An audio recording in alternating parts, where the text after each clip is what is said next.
Hey, Craft Beer Storm Nation, welcome back. It's Monday, and we have a great interview for you. But first, a word from our sponsor. Your passion is brewing and packaging the best beers possible. Here at ID Technology, our passion is providing the best date coding solutions to help your products look great, meet regulatory needs, and ensure your customers are happy. With thermal inkjet, continuous inkjet, and laser coaters, we can handle every bottle, can, or carton for the smallest startup to national powerhouse brewers. Head over to idtechnology.com/beer to learn more about our coating systems and other solutions for small breweries. Be sure your products look great.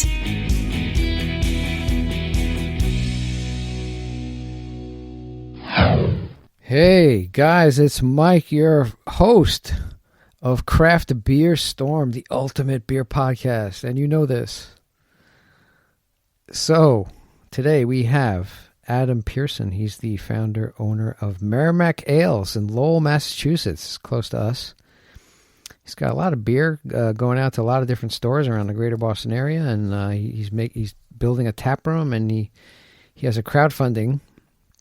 He's trying to get some cash to alleviate these costs. I mean, it's a lot of money, man, putting into building out a brewery. It's crazy. And we had a good conversation with him, so why don't you just get to it? And we have Adam Pearson of Merrimack Ales in Lowell, Massachusetts. He's the founder and owner. How you doing, Adam? I'm great, Michael. Thanks for having me on the show tonight. Yeah, no, it was good to have you on. I did some work in Lowell. I've been in Lowell, a couple times. They're putting a lot of money into Lowell. UMass is there. Oh, yeah, they're busy. They got to change the name to UMass City or something.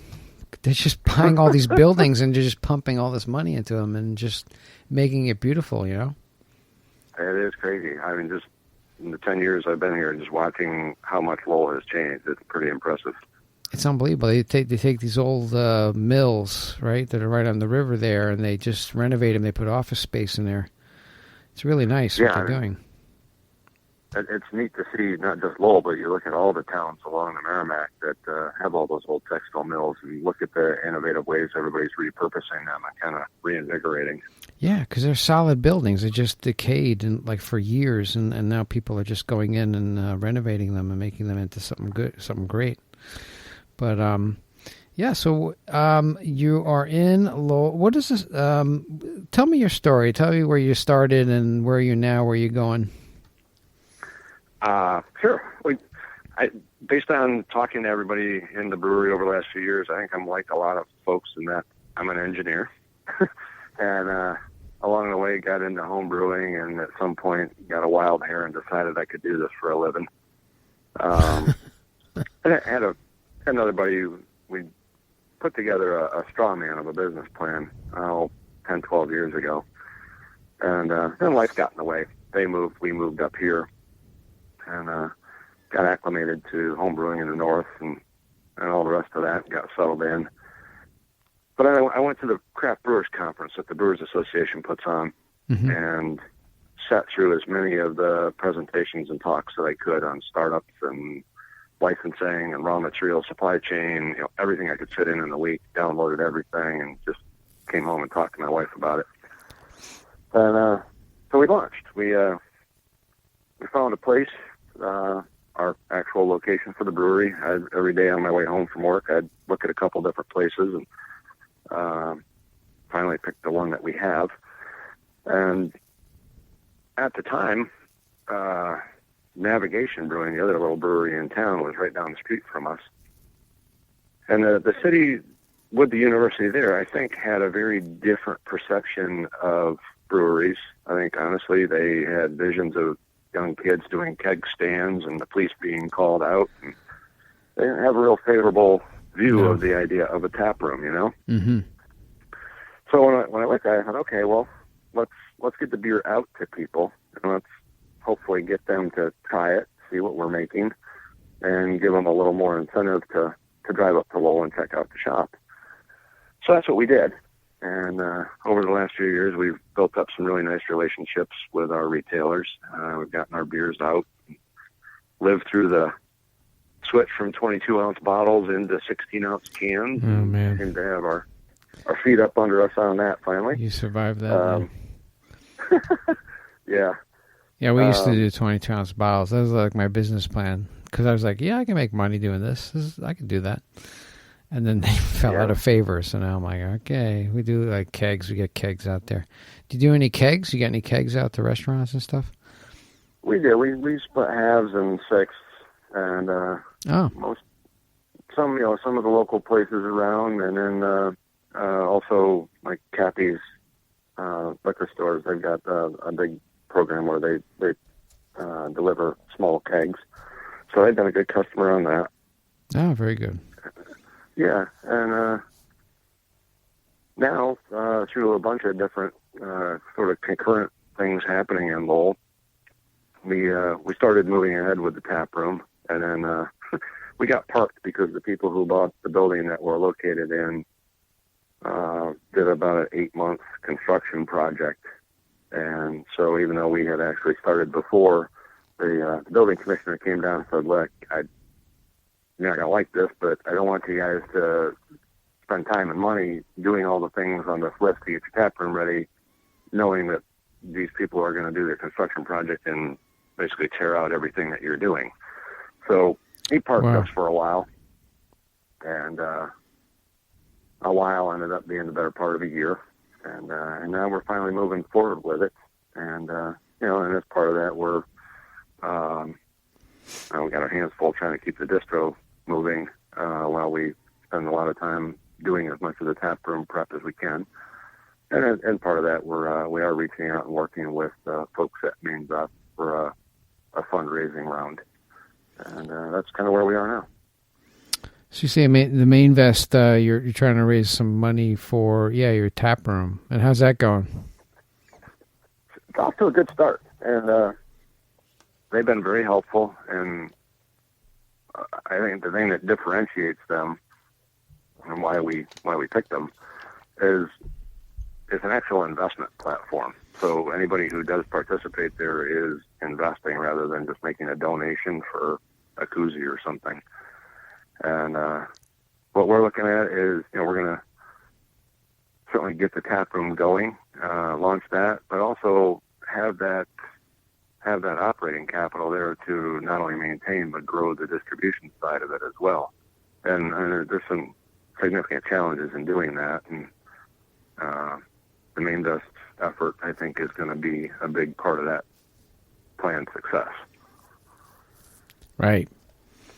Yeah, the crowdfunding, we've had another brewery on that went over trying to do crowdfunding as well, and it's just a vehicle to raise some money, and it's pretty cool that people... Now, are you actually giving equity away or like part of the company, or is it just a revenue stream, or what?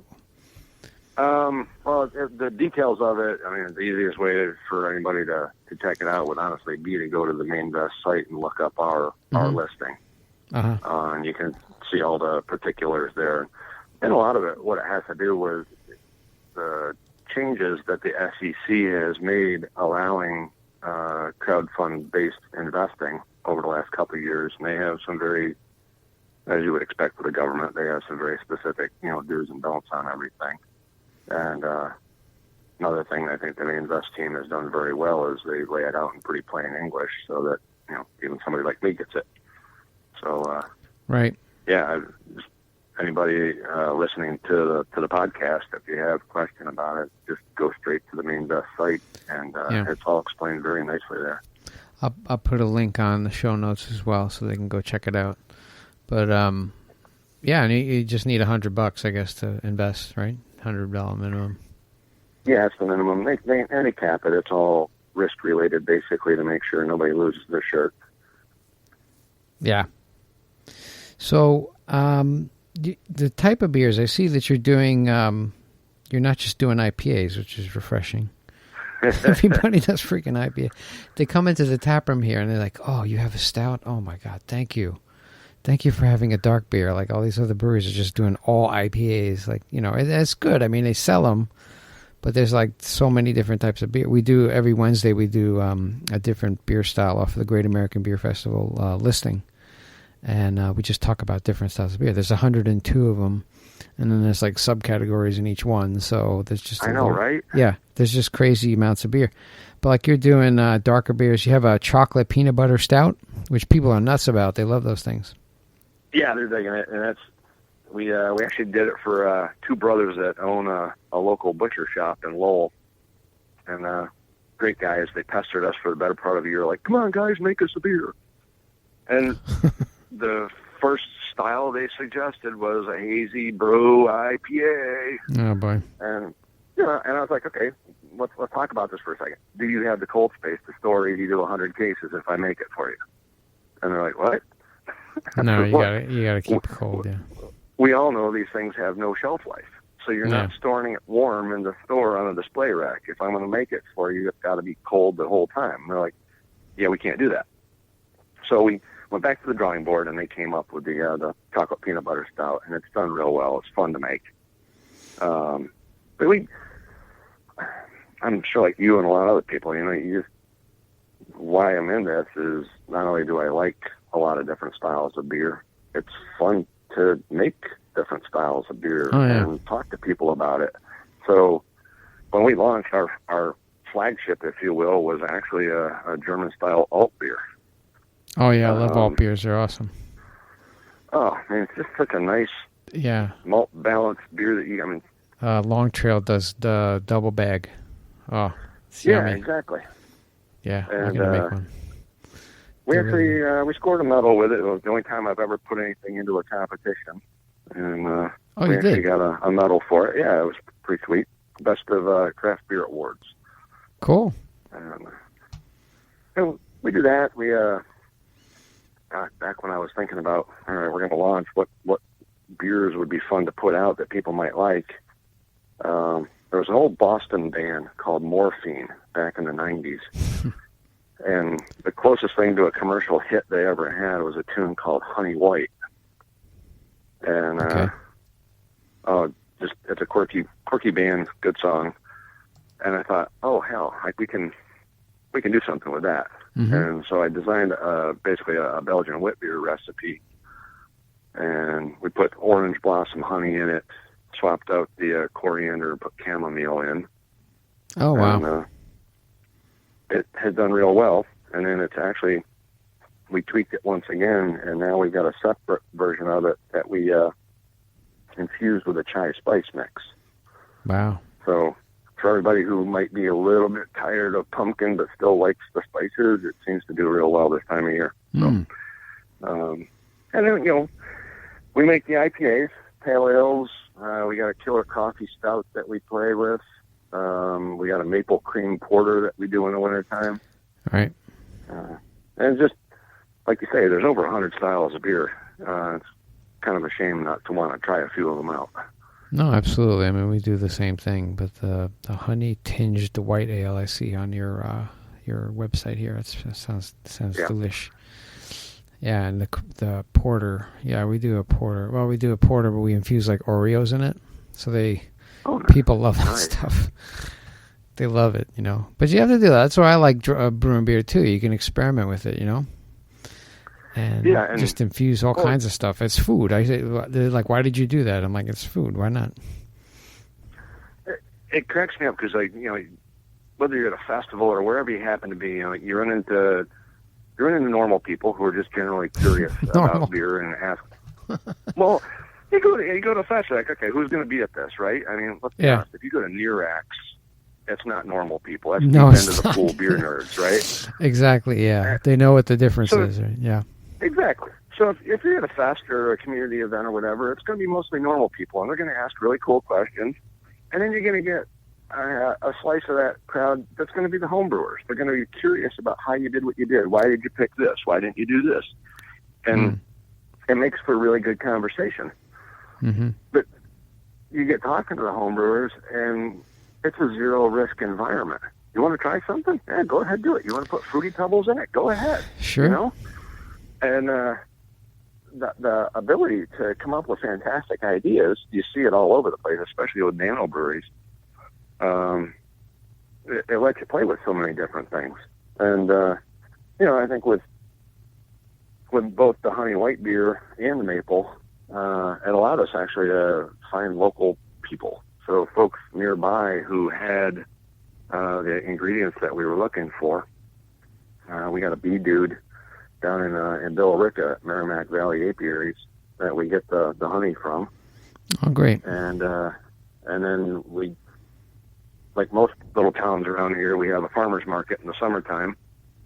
And I kicked out of work one day, met my family and neighbor friends and all that, and we were kind of having snacks at the farmer's market. And as I was walking through, there was a tent, and it was Ben's Sugar Shack. So I stopped and asked if they had a card, and so we get our maple syrup from them just up across the state line in New Hampshire. So it's a big part of, I think, the whole craft beer movement, especially the way it's been moving in the last couple of years, is that return towards a local community or a local environment. Yeah. And, you got people nearby coming to your tap room now to get immersed in your brewery. Mm-hmm. And if you can borrow ingredients from the local community as well, it just makes it that much better. Oh yeah, I mean we like local. We push a lot of local. I use like local honey, local maple syrup. Use even local. There's a wing place up a street, so we use their sauce, their hot sauce. We infuse it in the beer. Sweet. So yeah, it comes out good actually. It was just an experiment, but people love it. They love the heat. But we like, we like local. There's a lot of local businesses that are, that people don't know about them, and then you infuse that stuff in, and then now they know about them and then maybe they'll go to them and buy honey or buy whatever. So it's great for the community. One, just learning about each other is a lot of fun, and then Saturdays right now while we're waiting to get the tap room going. We've been open ever since we started on the Saturday afternoons for people to come pick up beer. And just chatting with folks. You find out they don't even know that there's these places around. So you're right. It's just cross promotion and letting everybody know what's actually nearby in the community. That's the toughest thing that I've experienced. Like, people don't know we're here, and that just pisses me off, actually. Oh, how long did you hear? Did you just open? No, I've been open for like 4.5 years. They're like, what? It's crazy stuff. Like, but there's no huge marketing budget. How do you get to these people? That's what I'm trying to figure out. And then people give you some advice, and you try it, and it doesn't work, or they say Facebook and limited area, and that doesn't work. So you're like, all right, the only way you can do it is you just kind of get people in, and then just have them spread the word, and then that, Yeah, I think you're right there. And for us, we've been open, but we don't have the full tap room yet. We've developed a pretty solid core of folks that come to us regularly to, they'll sit and have a couple samples. They'll ask how we're doing towards everything, and then they'll pick up beer to head out. But we've been open almost 4 years, and we still have people who say, I had no idea you were here. I can actually walk to the brewery from where I live. Oh, my God. Yeah, I know. That's what people say to me. And, I've sat through webinars on how to effectively use social media to market, and 6 weeks after you take that, Facebook and Instagram change the policies. So, it's a constant battle there. But then we participate in as many local fests as we can. We look at which community is having which festival and would it make sense to go be there to get some exposure. And I think just like everybody else, you go cut your Gaki box out and bring a good selection of beers and get ready to have a lot of fun talking to people, and do that as much as you can. Yeah, that's what we do. I'm very selective now who I give. Like, if we do charities and stuff like that, like I had the Alzheimer race. They did a race in Rye, bike race, and Rye's the next town over. It's like right down the street. Actually, we're kind of like Rye's brewery because we're right up the street. We're in Portsmouth, but Rye is like right there. So we gave them like 25 gallons of beer, and They drank all of it, the bikers, and but I did that because it's local and they appreciate it, and then they come in after in the tap room, they're like, well, we really appreciate you doing that. That's really great. You made a beer, and so it's just kind of promoting yourself locally, but also doing a good thing for raising money. Yeah, absolutely. Yeah, we one of the things I'm excited about is we got a beer in the tank right now.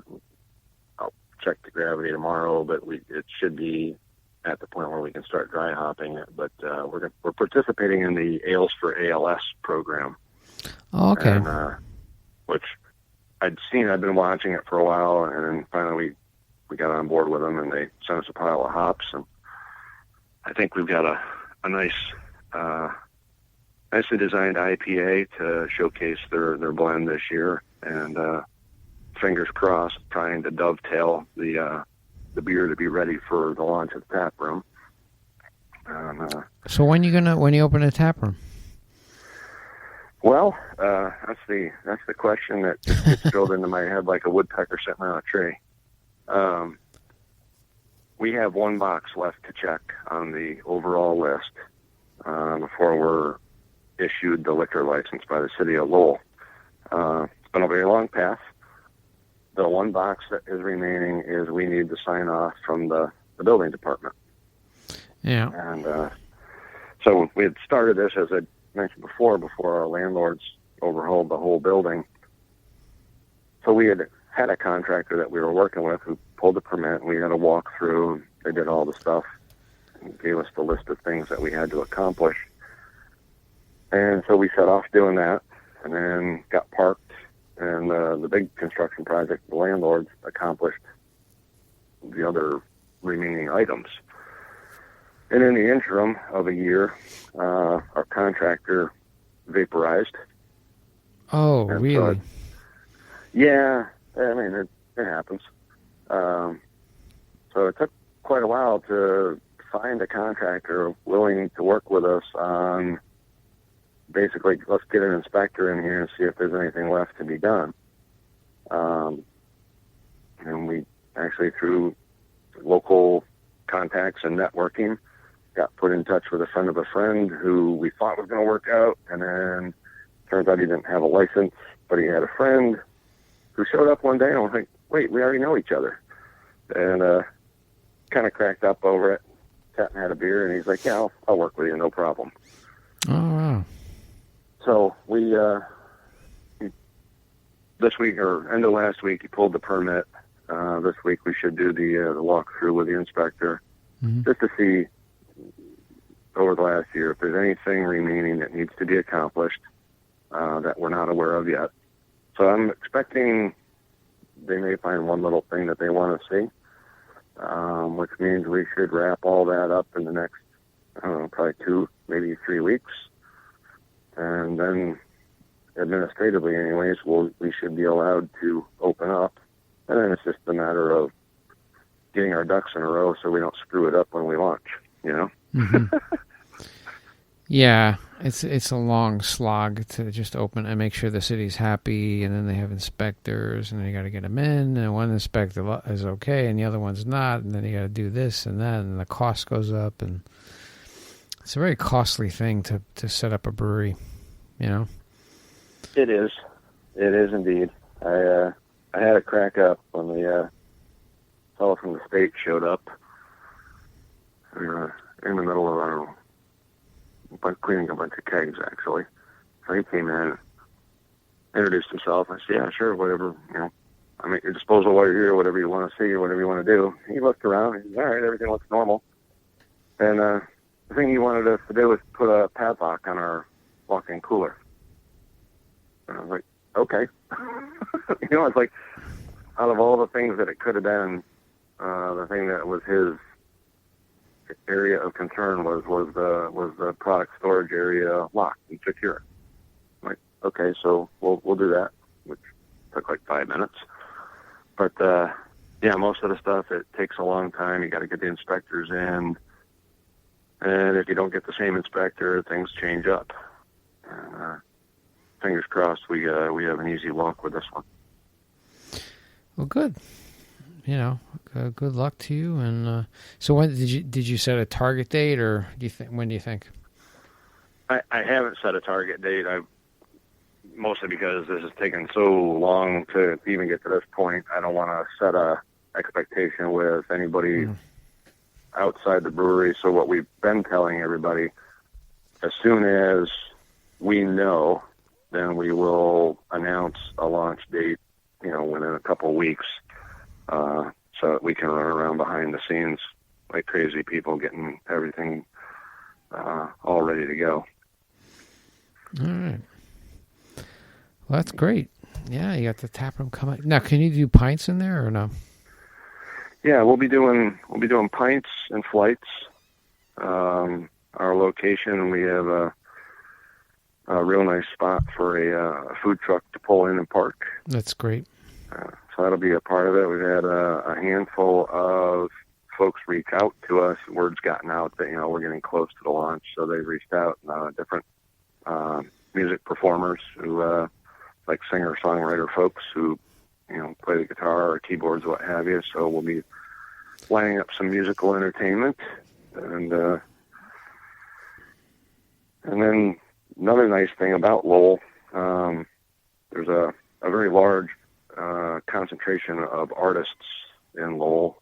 In fact, over where Navigation Brewing is, and they're always looking for extra gallery space. So one of the things that we want to do is reach out to them and try to host several art displays or openings each year. Mm-hmm. Great. Wow. That's cool. You're almost there. So I'm sure it'll be, I'm sure everything will go okay. You get it open. But that's the whole thing. Just get it open, and I guess they'll leave you alone. Hopefully. Because they usually do a fine-tooth comb, and then everything's okay. And I think the health department comes once a year, probably just check you out.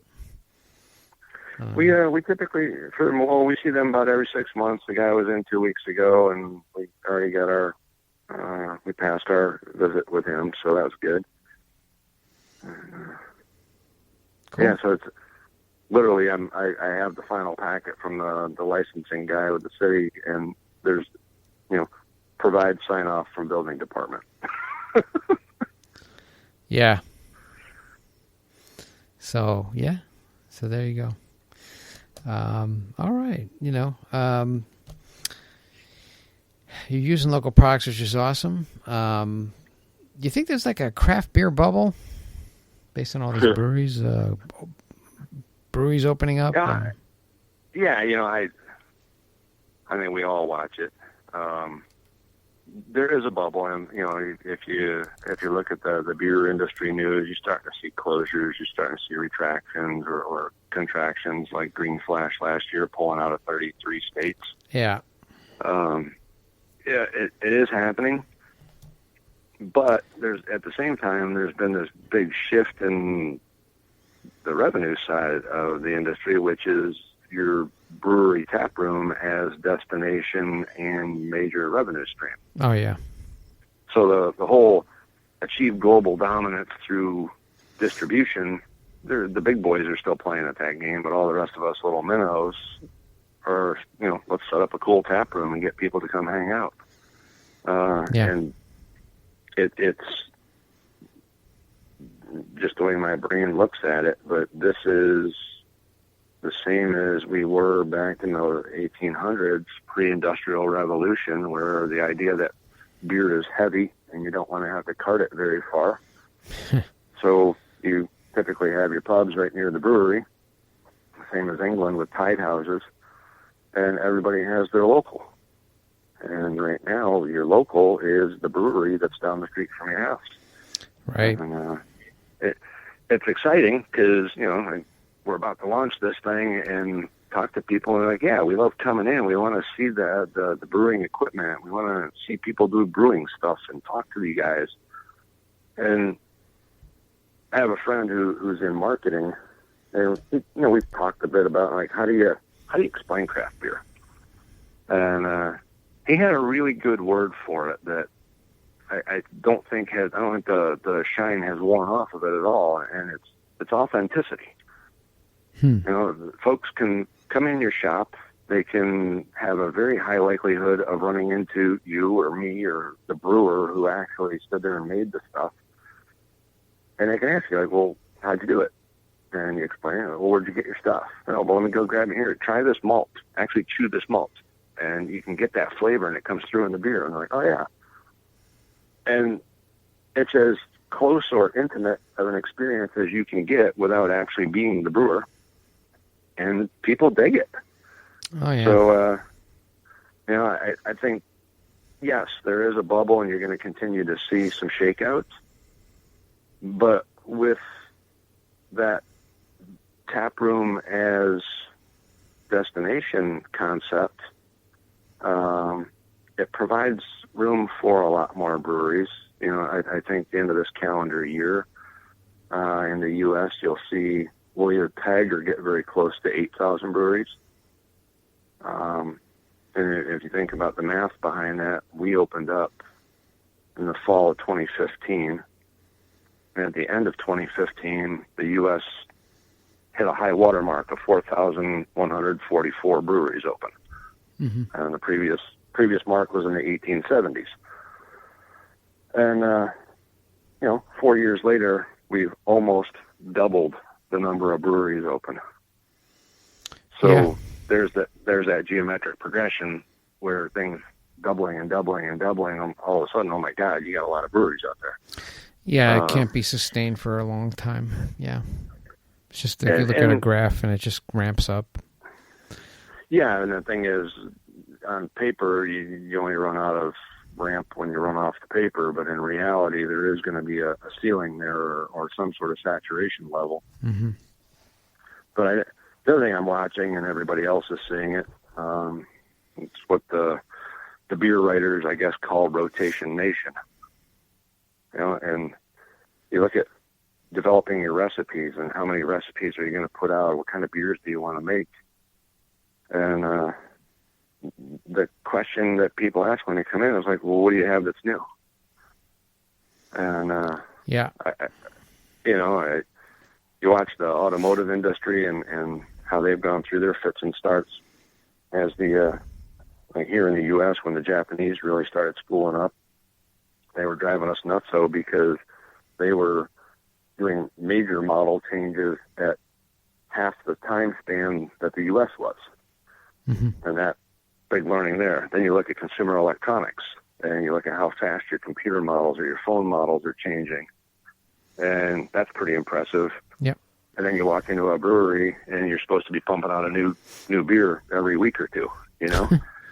And even that doesn't satisfy people. Yeah. So they want to know what's new. I don't think that pressure is.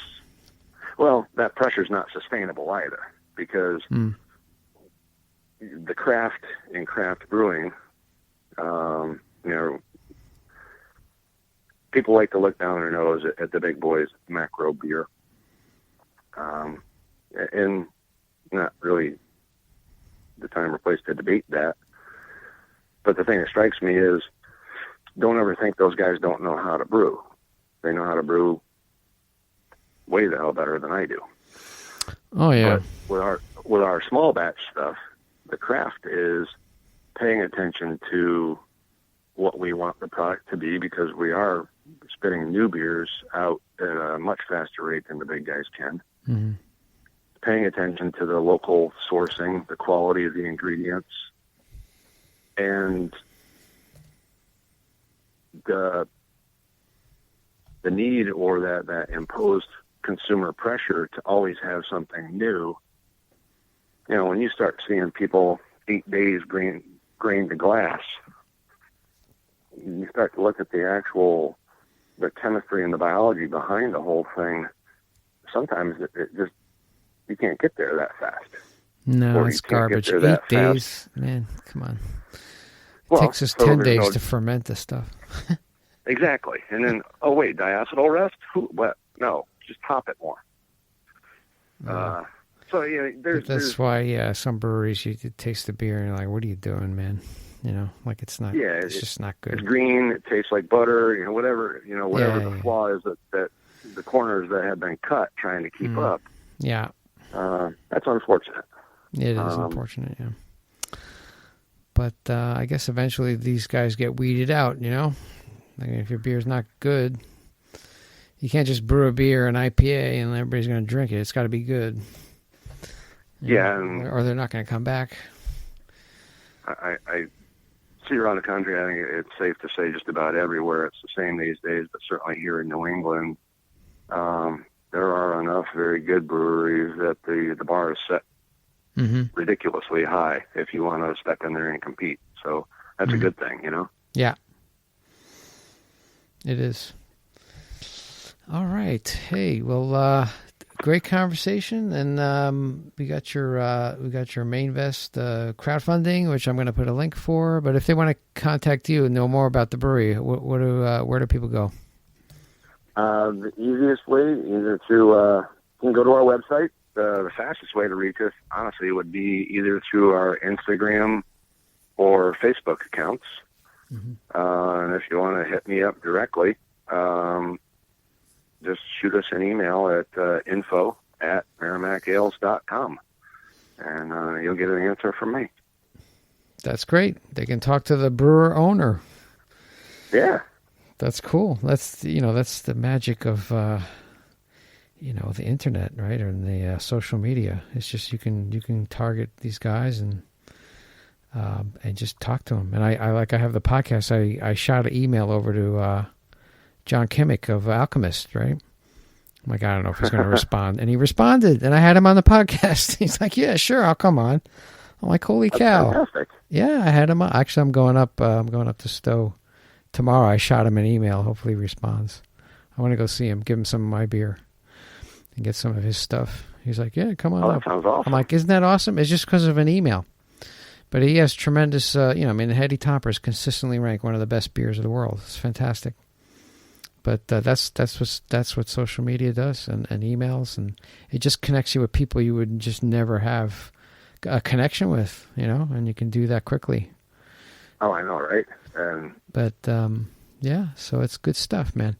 All right, well, I'm glad your brewery is looking good, and you're up and running, and you got your tap room going, and you got your crowdfunding, make some money for that. Try to alleviate those costs. It costs a lot of money. Breweries is like crazy, man. You just pour money into it, and there's never enough. It's just never enough. Whenever somebody comes to me with a budget, like, what do you think about this budget? I'm like, just double it. You'll be closer. Right? Am I right or not? Yeah. Am I right?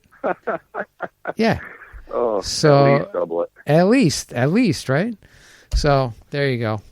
But Adam, it was great having you on. I appreciate you. I got to come check you out when I'm at Lowell again, and check out some beers.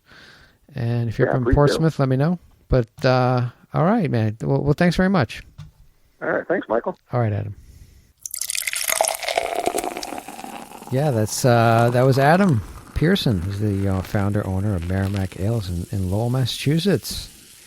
It's a big facility, 6,000 square feet. It's like, man, it's like 4 times what I got. But he has some good big tanks in there, and he's getting beer out and living the dream and making different things. Not just IPAs, guys. He's making darker beers. He's got a chocolate peanut butter stout, which people are nuts about. And in a lot of stores in the greater Boston area, and making beer for a while. Trying to raise some funds for his tap room. It's not an easy thing. It's just, you pour money into a brewery. It's crazy. So, you just got to figure out where you're going to get the money from. And people come to me with budgets, and what do you think about this budget? I'm like, just double it, man. Double the budget, and you'll be okay. Especially if you want to renovate like a shell of an entity, you pick a warehouse or something, and you want to put water in, you want to lighting and electricity, and then you got to bring stuff in and do the floor. The floor's crazy. It's like crazy money. So he's a good guy. Check it out on Mainvest. I'll put the links in the show notes, and he could use the help. $100 you can get in.